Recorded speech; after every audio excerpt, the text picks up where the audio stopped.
প্রয়োজনীয় রাষ্ট্রীয় সংস্কার, জুলাই সনদর আইনি ভিত্তি প্রদান ও পিআর পদ্ধতিতে জাতীয় নির্বাচনের দাবিত ইসলামী আন্দোলন বাংলাদেশ চট্টগ্রাম দক্ষিণ জেলার গণসমাবেশ ও মিছিল অনুষ্ঠিত। সেপ্টেম্বরের 12 তারিখ শুক্রবার বিকেলে আনোয়ারা উপজেলার টানেল সড়ক চত্বরত গণসমাবেশ অনুষ্ঠিত হয়। পরে সমাবেশ স্থলতুন মিছিল বাইরে চাতুরি সুমোহনী বাজারত যাই শেষ হয়। উক্ত সমাবেশত ইসলামী আন্দোলন বাংলাদেশ চট্টগ্রাম দক্ষিণ জেলার সভাপতি মাওলানা সগির আহমদ চৌধুরীর সভাপতিত্বে ও জেলা সেক্রেটারি হাফেজ মাওলানা রুহুল উল্লাহ তালুকদারের সঞ্চালনায় প্রধান অতিথির বক্তব্য রাখে ইসলামী আন্দোলন বাংলাদেশের কেন্দ্রীয় যুগ্ম মহাসচিব মাওলানা ইমতিয়াজ আলম।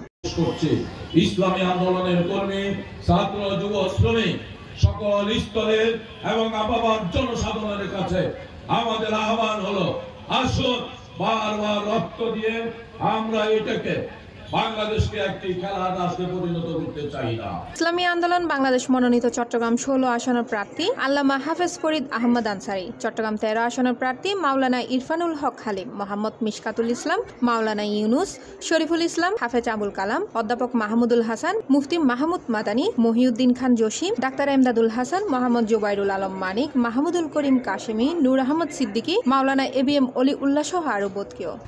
এই দেশের ইসলামপন্থীদেরকে তারা ফুটবলের ন্যায় ব্যবহার করতে চায়, লাঠি দিতে চায়। বিগত 16 বছর আওয়ামী লীগ ইসলামপন্থীদেরকে রাজাকার বলেছে, জঙ্গিবাদী বলেছে, মৌলবাদী বলেছে, নির্যাতন করেছে, নিপীড়ন করেছে। পালিয়ে গেছে, শেখ হাসিনা পালিয়ে গেছে, তারা পালাবার পথ পাবে না। বর্তমানে যারা নির্বাচনে দাঁড়ায় তাদের মধ্যে যাদের দমবাড়ি, তাদের টাকার বল আছে, তারা নীতিবান হোক আর না হোক এরাই বিজয় লাভ করে যায়। বক্তা হলে প্রয়োজনীয় রাষ্ট্র সংস্কার, জুলাই সনদের আইনি ভিত্তি প্রদান, গণহত্যার বিচার ও পিআর পদ্ধতিতে জাতীয় নির্বাচন আয়োজনের যৌক্তিকতা তুলে ধরেন। C+ TV, Chittagong.